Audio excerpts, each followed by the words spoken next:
not just the pass, but also we divided the pass in two phases. The first one is when I bypass the leg, I'm able to free the knees. And the second part, it's when I'm able to stabilize the pass. Not just because I pass the knees or the legs, it means that I'm going to be able to stabilize the pass. I can get here, but he may have a frame, he may create some space, he can get the knee in. So we didn't emphasize on the first half, the first phase, on how to get past the legs. We've done that in other weeks, but we talked more on how can I stabilize, and for the bottom person, how can you actually recover, regain your guard. So I'm going to mention a couple of things here. Actually, Victor first is going to mention a couple of things to regain your guard, and then I'll add some details to sort of like avoid the guard rotation, and so you're able to stabilize the pass. All right, guys. So we talked about guard retention, and then that may be in an early stage, a mid stage, or a late stage. Okay. So let's talk about early stage. My opponent starts going around me. If I reach and I'm able to connect to a hip, for example, and he keeps going, I can easily track my body back to the center line. Remember that. If my opponent goes around the center line and I cannot track him, that's when I'm going to run into trouble, right? Because now I'm not even no longer retaining my guard. I'm escaping his control. So imagine that. That's why the idea is the sooner I can make a connection, I connect to retain my guard. Let's say he goes back again, maybe he goes back to the other side. I cannot reach towards the hip, but maybe I can reach towards the thigh or the knee. Or last case scenario, he pins my knee down and he starts making his way around my body. And then if that happens and I just try to use my arms as frames, it's going to be the strongest parts of his body, or even better, his whole body, versus two of the weakest parts of my body, which are my arms. Remember, our lower body, hips and legs are always stronger than the upper body and torso. So if I just keep trying to frame and push him, I'm going to lose the game. He's going to settle in more south, and he's going to score his points for passing. So in this late stage scenario, where my opponent bypassed my legs, and he's starting to bypass my shoulders, I'm going to keep my frames active, just like I would in side control, but instead I'm going to keep my frames active to stay in front of the shoulders, chest area. And then I'm going to engage my legs and spine into a banana shape in rocking chair motion.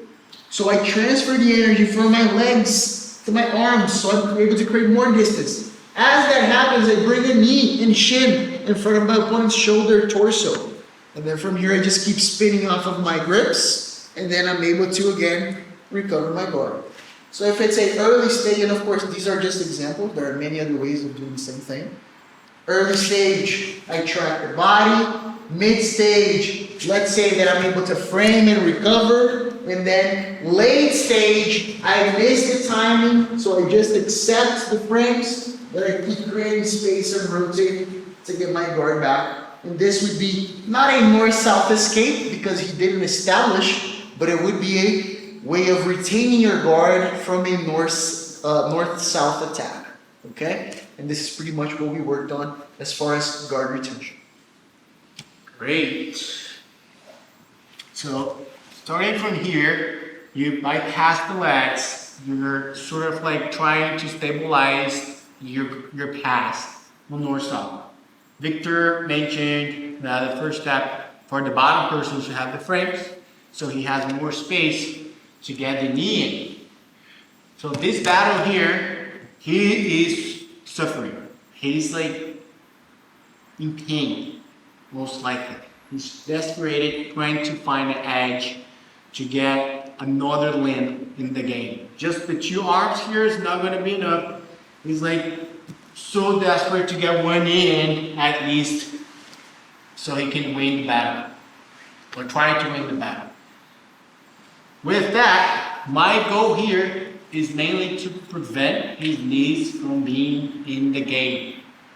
So as I'm trying to stabilize, I'm not going to be emphasizing, I'm not going to be looking only to get in here or to deal with the arms. If I deal with the arms, as soon as I see his knees in, and I have to deal with the knees and the legs again. So while you're stabilizing, keep an eye on the knees. So you may be here trying to stabilize the pass, but you're still dealing with the his legs. He's going to be trying to bring the knee in, you push the knee out as you move around, and then try to get on the side. So a more realistic pass, you have the first battle, the first phase, and you're dealing with your legs over here, trying to pass to the other side, and then you're here. Once you pass the legs, is the second phase. Now you're still dealing with the legs, but in a different angle. You're not going to forget about the legs and try to stay here. He's going to get the knee in. So even though you pass the legs, you're still dealing with it. With your hand, with your elbow, with your knee, with your back, with your hips. Doesn't need to be only with your hands. You can use the entire body. The knee can cut here to prevent the legs. The hips can go over there. Your back can go over there.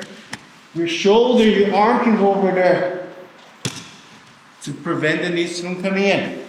Then once you're able to stabilize, that's the full pass. The two phases were completed.